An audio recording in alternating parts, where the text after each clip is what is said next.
On va à présent regarder les systèmes d'axes.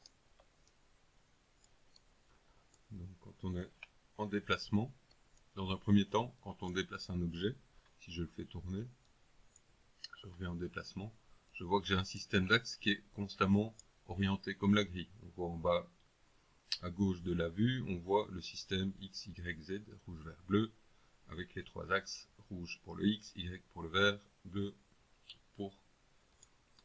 pour le Z.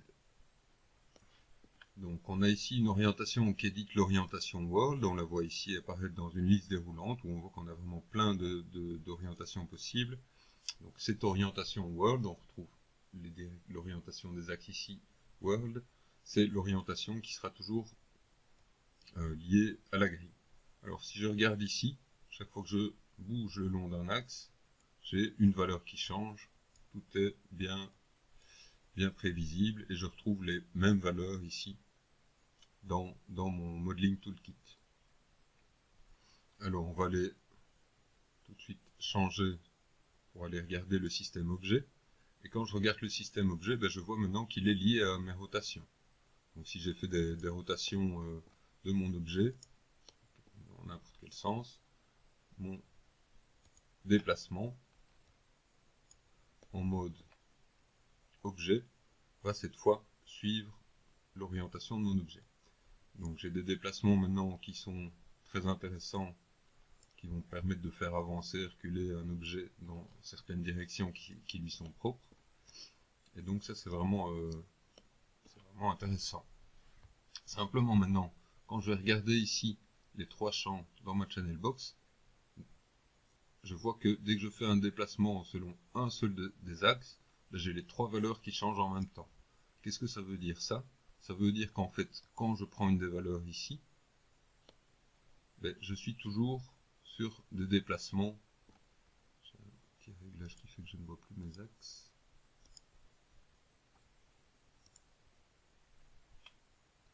Donc si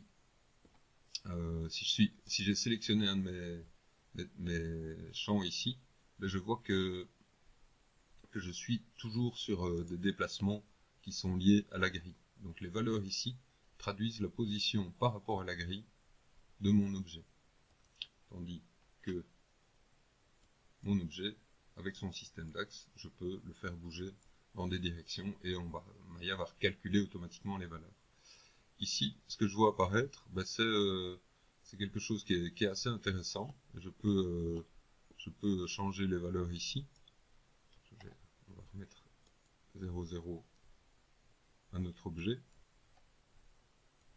ici et voir qu'en fait ces valeurs-ci elles me permettent de déplacer mon objet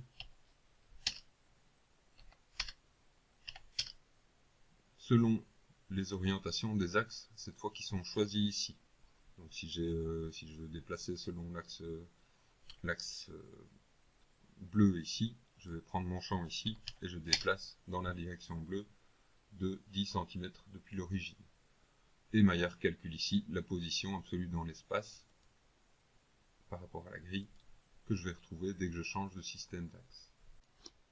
Donc on a le système Object et World. On va aller regarder maintenant le système parent. Donc le système parent, évidemment, je vais commencer par créer plusieurs objets. Je vais prendre ici un plan et une boîte. Je vais mettre des V, le pivot de la boîte à la base, et faire un petit big pivot. Je vais prendre mon cube et avec le bouton du milieu le parenter au plan. Donc ici, quand je bouge mon plan ici, maintenant j'ai des coordonnées qui sont assez particulières. Ici, le translate Y, il est nul. Si je remets en fait 0, 0 à toutes les valeurs, je me retrouve avec le cube qui est centré au niveau du pivot du plan. Donc si maintenant je fais une rotation du plan, une rotation du cube, je vois que ma rotation du cube, elle était nulle jusqu'à ce que tant qu'elle suivait le plan, et je peux faire des rotations qui seront après indépendantes du plan. Si je me déplace et que je suis en mode parent, je vois que Je ne suis pas orienté comme le cube, je suis orienté comme le plan, et je peux déplacer comme ça, selon les axes du plan. Donc les coordonnées ici, c'est les coordonnées parents quand mon objet est enfant d'un certain parent, et si j'ai un objet ici comme le plan, mes coordonnées ici de translate sont des coordonnées selon les axes du monde. Alors on a un quatrième système de coordonnées qui va être le custom, et le système custom, en fait il faut vraiment que j'aille ici pour le voir, c'est un système que je vais pouvoir orienter comme je veux. Donc, je pourrais mettre par exemple un système qui s'oriente à 45 degrés par rapport à la grille. Donc voilà, ça va me donner un système qui va automatiquement recalculer des valeurs. On va voir ce que ça fait. Donc ici, je vais pouvoir, par exemple, l'utiliser pour me déplacer dans une certaine direction, aller à 15 selon x vers une diagonale. Donc je peux rentrer des valeurs ici, et ce système custom, il va aussi être mis en... on peut aussi le régler quand on est en mode d'édition du pivot, on peut le faire pivoter comme ça, comme on veut, et l'utiliser ensuite comme on veut, utiliser les petits champs ici pour faire des alignements, pour faire toutes sortes de manipulations dans certaines directions. Donc c'est le système custom ou personnalisé. Le reset va nous le remettre normalement, et on revient typiquement, donc ici, voilà, un reset, ça nous remet les valeurs du système custom par défaut. Et donc ce système custom, ben, il arrive souvent simplement quand on commence à faire ce type de manipulation. Donc on a d'autres systèmes d'axes ici, je ne veux pas tous les décrire. Je peux mentionner le long live axis. Donc, le long live axis, c'est vraiment l'idée que si j'ai créé un objet construction plane que j'ai mis dans ma scène comme objet live, along live axis,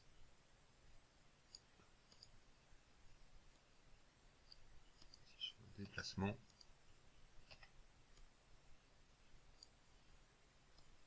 va me donner un système d'axe qui est parallèle à ma grille ici,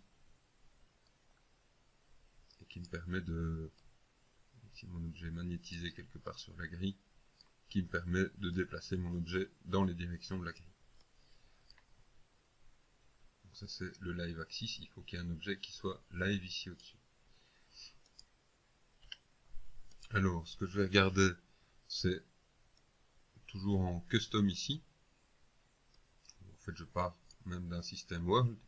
Je vais prendre un vertex et aller regarder ce qui se passe quand j'édite le pivot. En fait, quand j'édite le pivot, j'ai la possibilité de venir positionner mon axe, et on voit que l'axe rouge va être perpendiculaire ici au centre d'une face sur laquelle je viens de cliquer. Donc on voit l'axe rouge qui se met bien en perpendiculaire au centre de la face. Donc j'ai mon système d'axe qui va en même temps s'orienter, on voit des 90, 180 apparaître ici, qui diffèrent au fur et à mesure que je choisis une autre face. Et donc, ça va me permettre de déplacer ma sélection par rapport à un certain point. Je vais sélectionner un point, mais en fait, je peux faire tout à fait ça en mode objet. Donc, j'appuie sur D et je viens ici pour repositionner mon point de pivot et l'orienter perpendiculaire, ici l'axe X perpendiculaire à une face. Donc, j'ai la possibilité de m'aligner sur un edge aussi. Donc, un edge, je vais me retrouver dans la diagonale qui divise l'angle entre les deux faces ici. Je peux et au centre de l'edge, et ici je vais me trouver ici dans la diagonale de mon cube, et c'est toujours l'axe X qui s'oriente. Je peux aussi utiliser la touche CTRL SHIFT ou CTRL SHIFT, et ça va me donner un autre mot que aligne.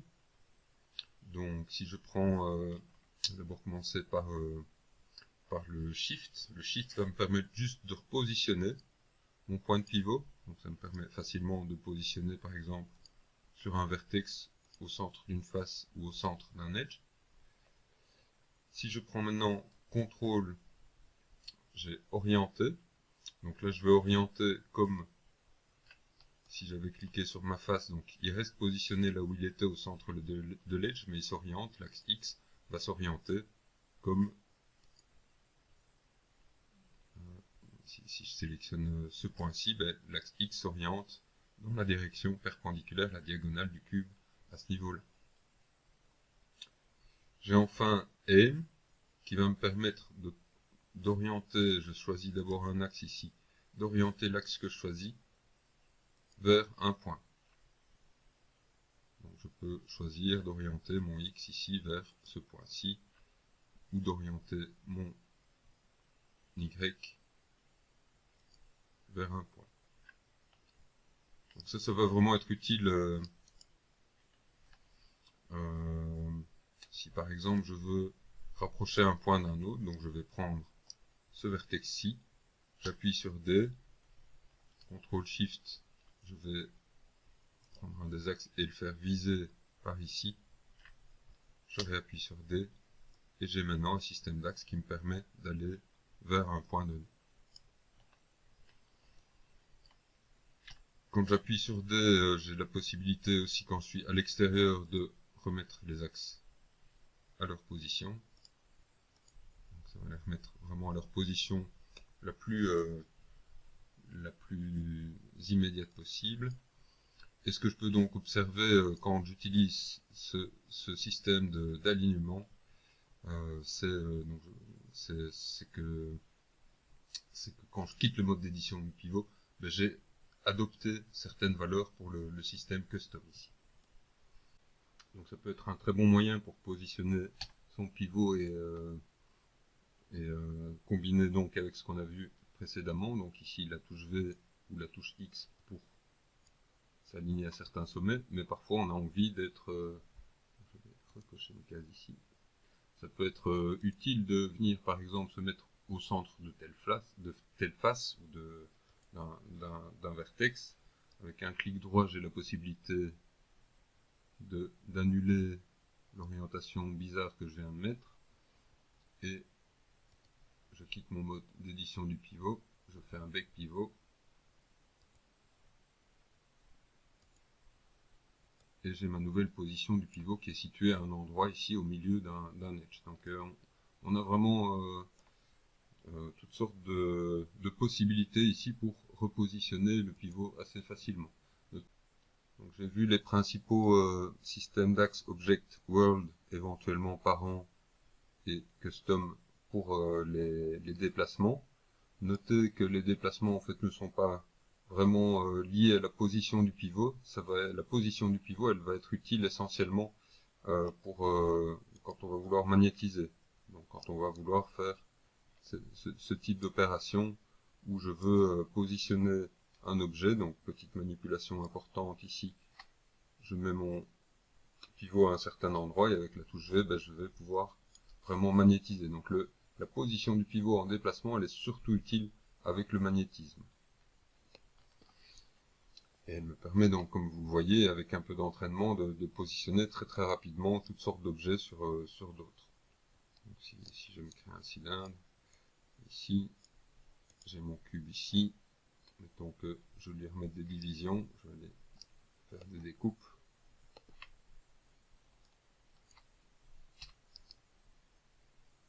Je vais remettre cet objet-là, je vais refaire peut-être un center pivot. Avec DV, je vais mettre son pivot à la hauteur de sa base, là, en montrant le sommet ici de la base.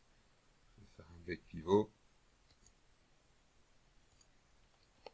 Et je vais venir me magnétiser sur le centre ici de mon cylindre avec la touche V. Et j'ai positionné mon objet en quelques clics, nettement plus précisément que n'importe comment d'une autre manière. Donc ça c'est vraiment en déplacement. Alors on va aller regarder la rotation et la mise à l'échelle pour les systèmes d'axes. En mise à l'échelle c'est un peu plus simple qu'en rotation, donc je vais commencer par là. Alors je vais prendre mon cylindre ici par exemple. Donc en mise à l'échelle, on a le choix entre plus ou moins les mêmes systèmes d'axes. Je vais commencer avec le système World et tout de suite je vais voir que je vais avoir un avertissement ici qui m'indique en fait que c'est comme si je faisais une mise à l'échelle en composant, donc c'est comme si je faisais ceci. Il m'indique que c'est ça qu'il est en train de faire. Il m'indique en fait que j'ai perdu, en fait je suis en train de perdre ma forme. Donc j'ai perdu ma forme de départ et ce n'est pas le bon système d'axe pour travailler avec les mises à l'échelle. Le bon système d'axe pour travailler avec les mises à l'échelle, je vais vous montrer même encore mieux pourquoi ce n'est pas le bon système d'axe. Je fais une rotation de ma forme, j'essaie de faire une mise à l'échelle ici, et je sens bien que c'est vraiment pas dans ces axes-là que je vais faire des mises à l'échelle intéressantes. Donc c'est pour ça qu'il me donne un avertissement. Si j'essaie de faire des mises à l'échelle par ici, que ce soit une ou deux composantes, ben je sens que je suis plutôt les axes de l'objet. Donc en fait les valeurs qu'on trouve ici sont des mises à l'échelle dans un système objet. Et c'est vraiment la chose qu'on peut retenir de la mise à l'échelle, c'est que le seul axe qui est vraiment très intéressant pour faire les mises à l'échelle, en tout cas quand on a un objet, c'est l'objet lui-même. Donc j'ai trois valeurs ici qui sont des valeurs qui sont liées aux axes de l'objet. J'ai trois valeurs ici qui sont des valeurs liées aux axes world, les axes de la grille. C'est une bonne chose de bien l'identifier, de bien le comprendre, parce qu'on va voir que pour la rotation, c'est une sorte de drôle de système un peu intermédiaire. Alors, je peux tester d'autres systèmes, mais ce ne sera pas vraiment très intéressant. Dès que je vais prendre un système custom, par exemple, quel qu'il soit, je vais faire des mises à l'échelle et il va directement me mettre un avertissement ici en me disant que ce que je fais a quelque chose d'assez définitif et je ne saurais pas vraiment revenir en arrière.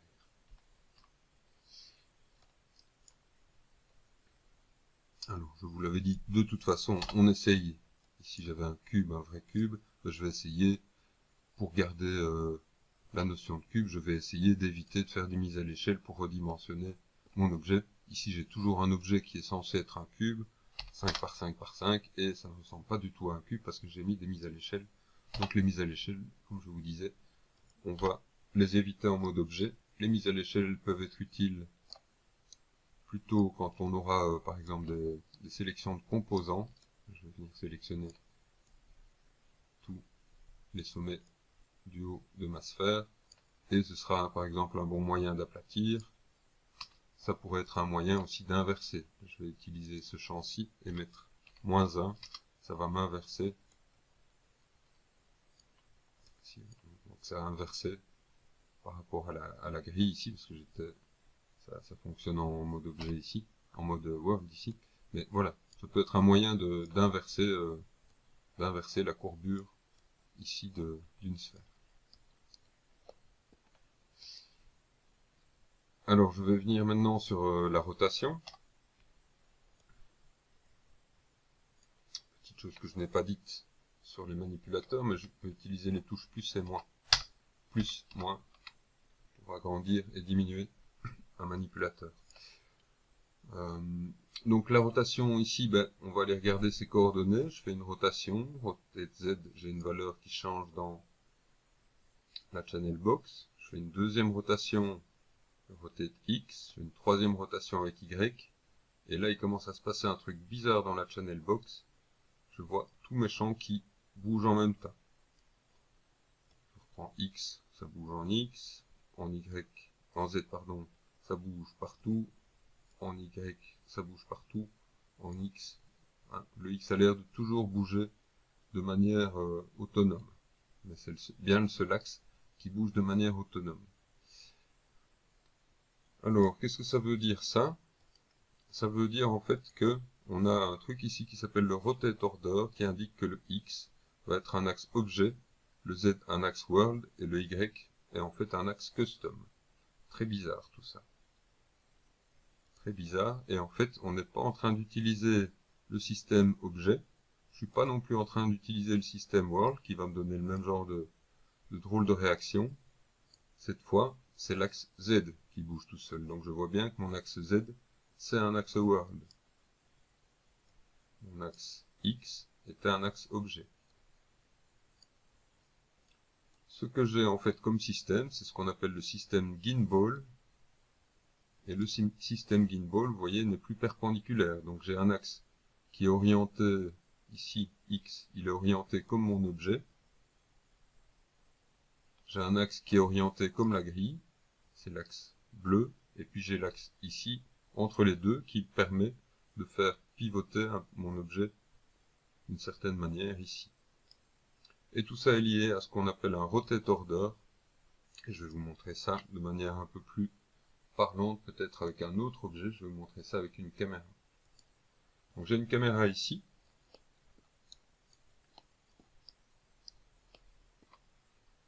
Et quand j'oriente ma caméra, vous voyez que c'est pas très agréable.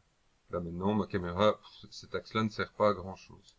Donc on va utiliser ce qu'on appelle un rotate order.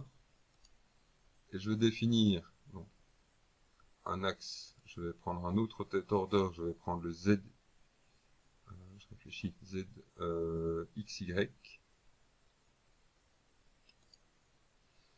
Qui va me donner un résultat très différent. Je vais réinitialiser toutes ces valeurs-là à 0. Donc en prenant ce système-là, j'ai défini que le Z, celui-ci, était un axe lié à l'objet, et que le Y était un axe qui serait toujours lié au monde, donc il ne va jamais bouger. Et il me reste enfin cet axe-ci pour orienter ma caméra. Donc j'ai toujours moyen de tourner ma caméra comme s'il était sur un pied. Je la tourne, elle va tourner comme s'il était orienté sur un pied. J'ai toujours ceci qui me permet d'incliner ma caméra à gauche à droite ou de la redresser en mettant à 0.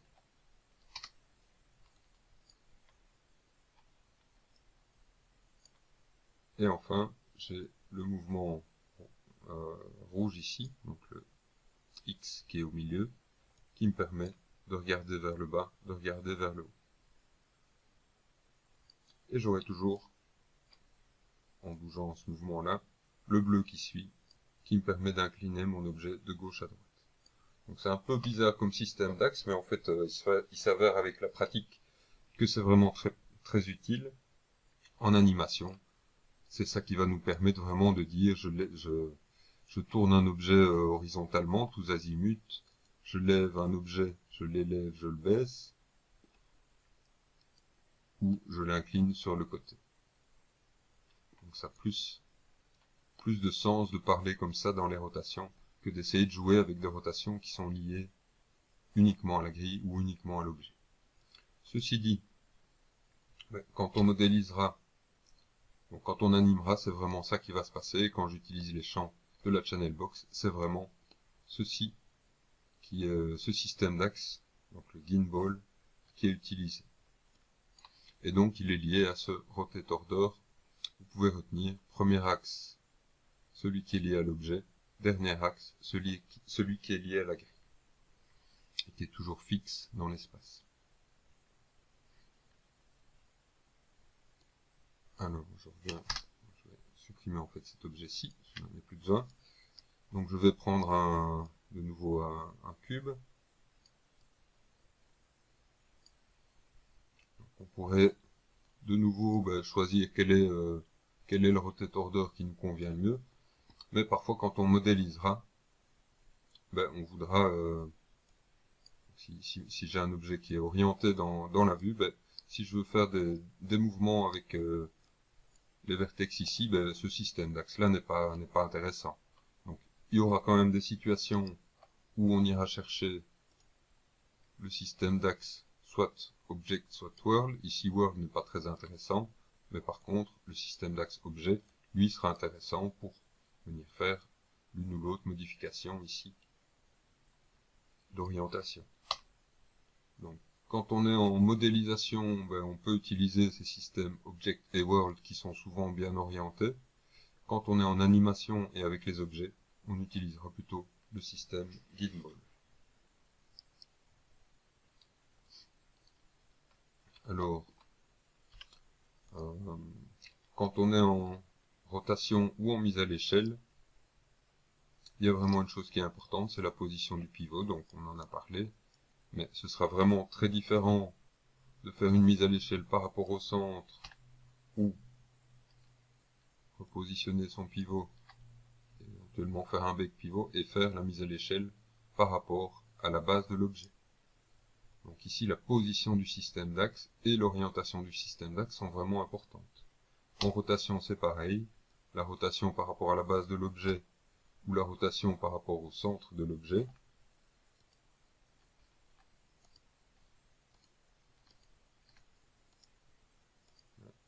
Bien, je ne veux pas que je repositionne. Je vais faire un reset du pivot pour le remettre au centre. Donc la rotation par rapport au centre de l'objet est évidemment vraiment très différente. Donc on prendra vraiment le temps, quand on fera par exemple des portes, etc., on prendra vraiment le temps de positionner DV notre pivot.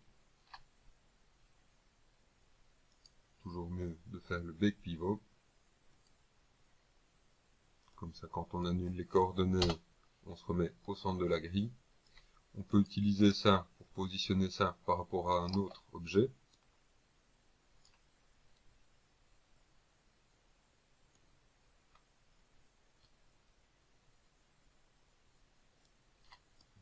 Là, j'ai un autre objet ici et je veux que ce soit une portière pour cet objet-là. Donc, je vais pouvoir utiliser ma touche V en déplacement pour positionner mon élément où je veux. Je pourrais utiliser la touche V pour aligner la largeur de ma porte. Voilà.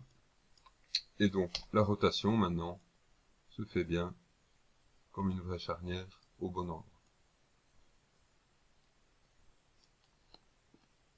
Voilà, on commence à comprendre que toutes les vidéos se croisent les unes avec les autres, et petit à petit, on va pouvoir obtenir du mobilier. Maintenant, j'ai mon cube qui est une portière de celui-là, donc je peux en faire un enfant, je le renomme, et j'ai mon petit mobilier que je peux commencer à venir installer. De nouveau, ici, je vais mettre son pivot, par exemple, à la base ou dans un coin. DV, je vais mettre ça à la base ou dans un coin, ce qui va me permettre facilement de le positionner contre un mur dans la pièce, etc. Si j'ai un mur quelque part dans ma pièce,